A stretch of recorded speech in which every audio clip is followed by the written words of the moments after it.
Já, Lili introduziu muito bem, eu fico feliz de estar aqui com Lili Schwartz, que é uma historiadora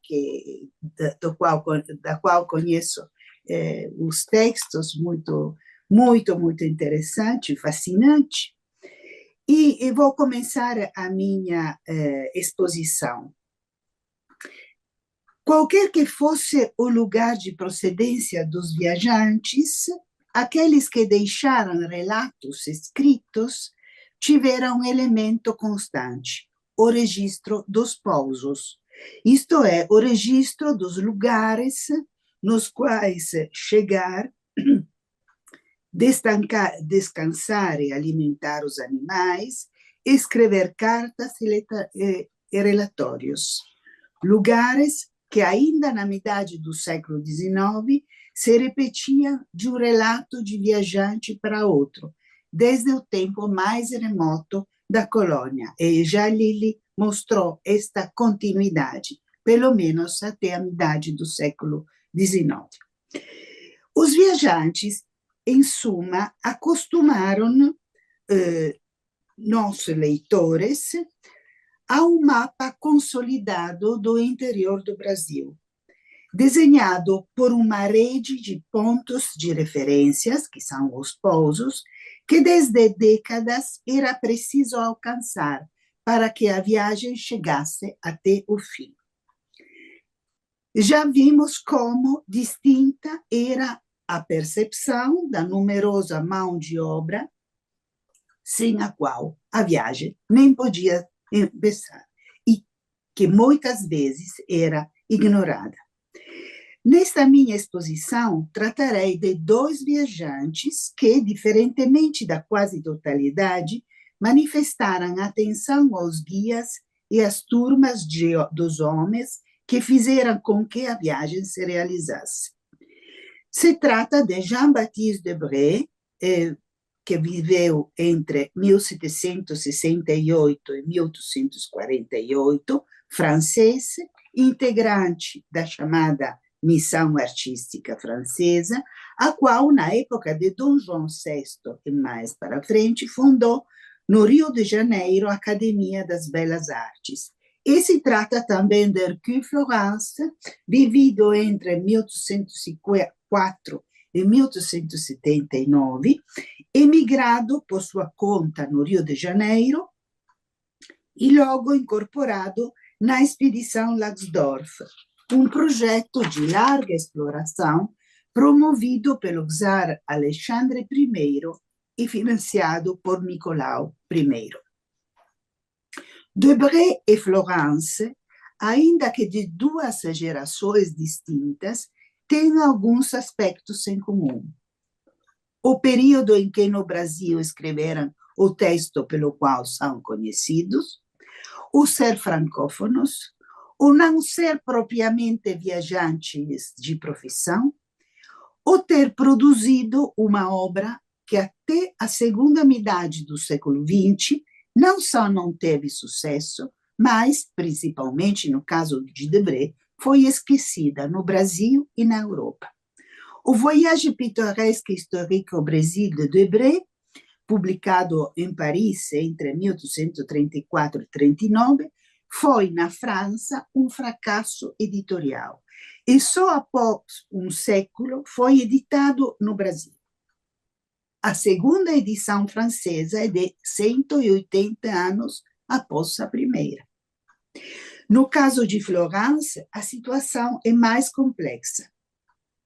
Me limito lembrando que o Voyage fluvial du Tietê à l'Amazone, que foi entre 1826 e 29, foi publicado 46 anos após a Expedição Laxdorff, em 1875, na revista do Instituto Histórico e Geográfico Brasileiro, pela tradução do Visconde de Tonnet.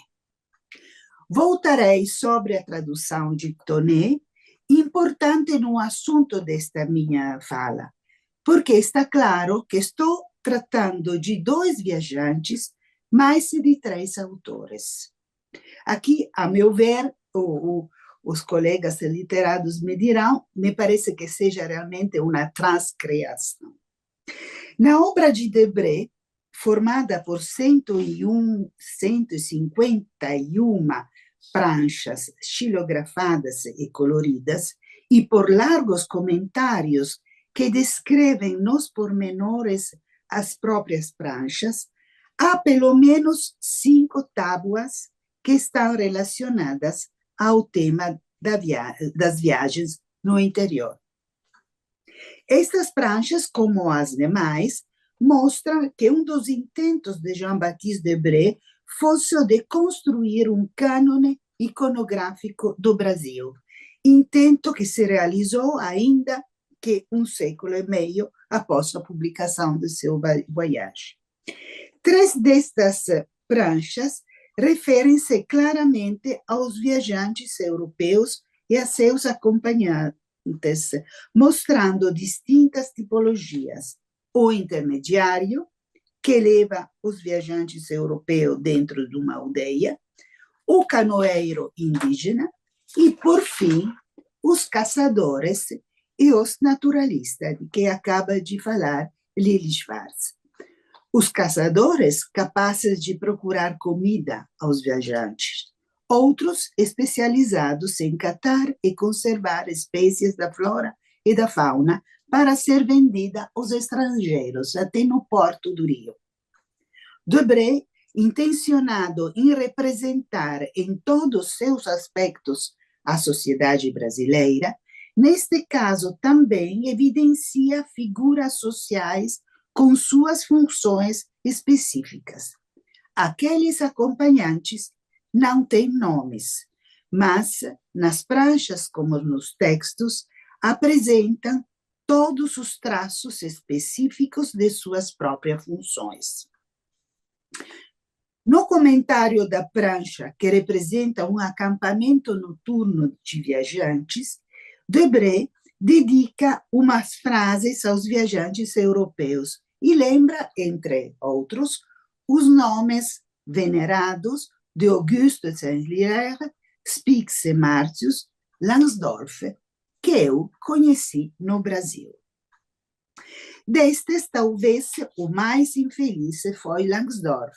A doença, como falou a Lili, que contraiu dentro da viagem, fez com que o roteiro fosse interrompido em 1828 e que todo o material enviado a São Petersburgo não fosse nunca trabalhado por ele. A documentação esperou mais que um século para ser analisada. De tal maneira, o relato escrito por Hercule Florence, que tinha a função de complementar o diário de Langsdorff, ficou o único completo da exploração russa. No texto de Florence, há bastantes referências ao guias e a todos os trabalhadores contratados na expedição.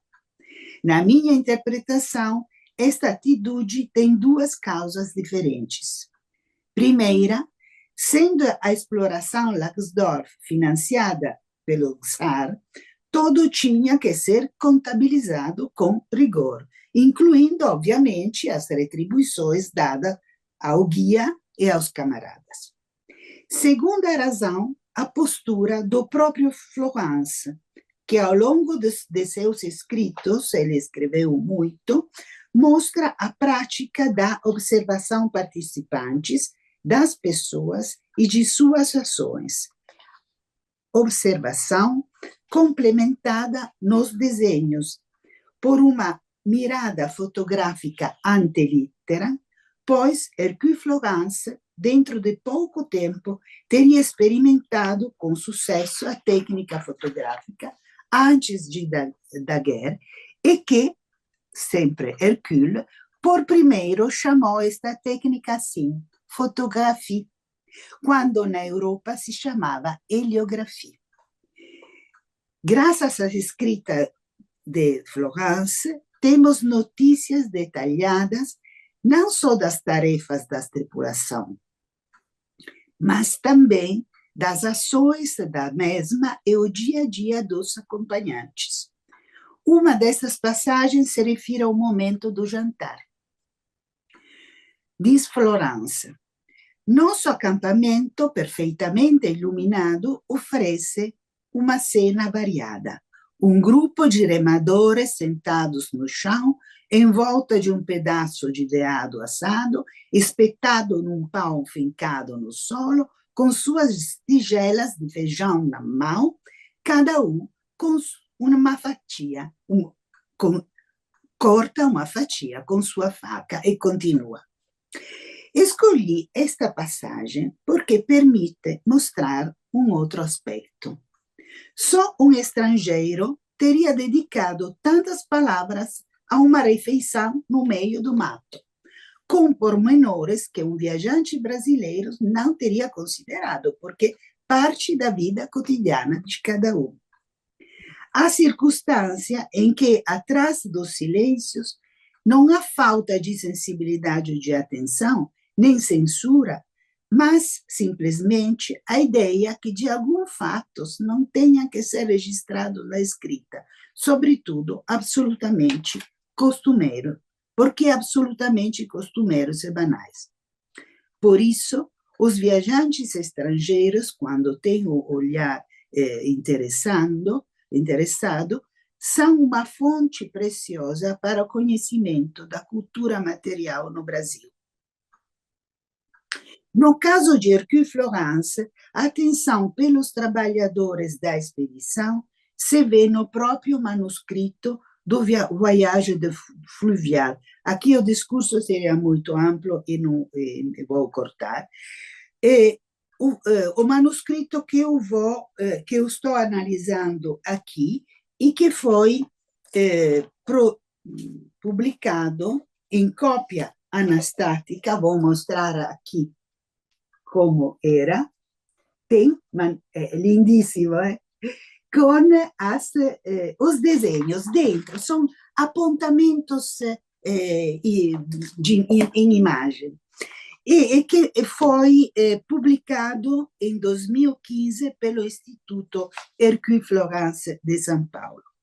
Neste manuscrito que mostrei agora, há 50 entre desenhos e rascunhos. A maioria dos desenhos são dedicados aos apiacá e alguns elementos da paisagem. Os desenhos e os rascunhos dedicados aos guias e aos camaradas são 15 em total e cobrem todas as atividades dos camaradas na expedição. Texto e imagens dão indícios das interações entre os cientistas e os acompanhantes brasileiros. As relações mudam sensivelmente no curso da expedição. Há momento de tranquilidade, seja nos acampamentos, seja quando Florence afasta-se junto com o guia, fazendo algo que ambos gostam e que dá paz. Um pescando, o guia, outro, Florence, desenhando. Há momento de admiração pelas capacidades do guia, dos pilotos e dos remeiros. Porém, avançando na viagem, aumenta a irritação pelo descuido e o sempre menor conhecimento que os guias têm dos lugares. Essa é uma parte que eu quero aprofundar porque é de muito interesse na escrita de Florence. Há alguns trechos do Voyage de Hercule Florence nos quais não há guias nem camaradas. O episódio descrito quase que fosse um sonho do cavalo de Florence caído num fosso mostra a exaltação momentânea do jovem de estar sozinho no mato, mas também o medo póstumo, por assim dizer, ao pensar em todos os perigos que podia manifestar-se. Perigos mortais, como passou com outro integrante da expedição Langsdorff, Adrien-Aimé Tonnet, coetâneo de Hercule, mas já experimentado viajante, que recusou as repetidas ofertas de ajuda de pessoas capazes de lidar com o meio ambiente. O preço pago foi a morte do jovem, entrado vestido de botas e a cavalo no Rio Guaporé. Quando Lili Schwartz propus o tema dos guias nos relatos de viajante, eu fiquei entusiasmada, porque teria sido para mim um estudo novo, nunca pensei nos guias. E porque logo pensei no recente artigo sobre Hercule Florence, de Maria de Fátima Costa, publicado num livro coletâneo do 23, titulado Hercule Florence em 4 tempos, leituras cruzadas em textos e imagem, escrito por 4 autores, a Maria de Fátima Costa, Jacques Lénard, Antônio Herculano Lopes e eu. Nas conclusões do artigo, Maria de Fátima Costa afirma que Florence não descreveu figuras tipo como havia feito, digo eu, Debré, mas, e cito a palavra dela, interessava-lhe o indivíduo. Ao fazer isso, desloca o foco de visão e dá espaço para que se conheça os anônimos personagens. Analisando o retrato de um dos pilotos, retrato que não está no manuscrito que estou analisando, Fátima Costa afirma: nesta representação de Florence, mais que Landorf, é Luiz Ribeira, o piloto, que comanda a frota científica. Quem leu a edição do Voyage d'Hercule Florence na tradução do Visconde de Tonnet será bastante surpreendido com esta minha análise e com as afirmações de Maria de Fátima Costa. De fato, na tradução de Tonnet, guias, pilotos, caçadores, pescadores e camaradas estão citados, sim, mas com muita parcimônia. Eu fiz uma leitura comparativa do Voyage, recentemente traduzido por Júlia Manera e publicado pelo Instituto Hercule Florence em 2015, não, 23, e o texto traduzido por Tonnet na edição que todos conhecemos, porque tem muito tempo. Pelo que se refere aos guias e trabalhadores do mato, 11 passagens ficaram canceladas totalmente, inclusive aquela descrição do acampamento que eu li antes.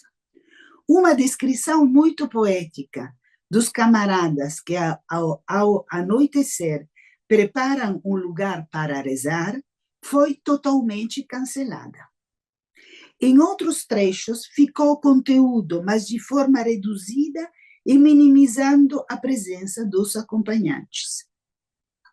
Interessante também as censuras de estilo vitoriano. Na tradução de Tonnet, foram cancelados os camaradas nus, os namoros e as jovens bonitas. Assim, o tradutor ficou satisfeito e a narração de Florence foi transformada num verdadeiro relato científico, e o autor, Hercule Florence, digno de ser aceito como correspondente do Instituto Histórico Geográfico Brasileiro, como passou após um ano da publicação, da tradução, eu diria, edição de Tonnet. Os guias e seus ajudantes constituem um assunto sensível nas narrativas dos viajantes. O fato de ser ou não ser mencionados e de que maneira diz muito do contexto social e cultural, e por isso acho que seja um trabalho que vou continuar fazendo. Jean-Baptiste Debré e Hercule Florence pertencem a 2 gerações filhas das revoluções setecentistas, formadas nas páginas da Enciclopédie de Diderot e d'Alembert, obra que dedicou muita atenção aos ofícios, às técnicas e às habilidades dos artesãos e dos demais trabalhadores no campo e na cidade.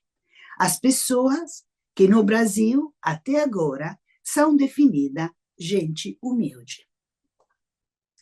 A este ponto da exposição fica uma pergunta. Por que o texto da tradução do Visconde de Tournai, ainda que não modificando fatos e conteúdos, menos que num caso bastante grave, tem tantas partes cortadas? Há aqui vários aspectos para ser considerados, mas chegando ao fim do meu tempo, vou sintetizar um só. Ainda que em parte reescrevido, o Voyage de Florence manteve no tempo a poesia e a sensação de maravilha do jovem chegado no Brasil desde pouco tempo. Ele chegou que tinha 20 anos. Após 46 anos, a tradução de Tournai foi de fato uma nova edição, adaptada à oficialidade da revista onde foi publicada. Neste novo contexto, alguns aspectos não teriam sido bem aceitos nem pela revista, nem pelos leitores potenciais, nem pelos códigos da nova literatura de viagem da época. Estamos já no último quarto do século XIX. Assim, na edição de Tournai, desapareceram os camaradas cantando, pescando, cozinhando, rezando, fumando cachimbo, tomando banho, festejando ou caçando nus. Porém, ficaram os remadores bêbados. Muito obrigada.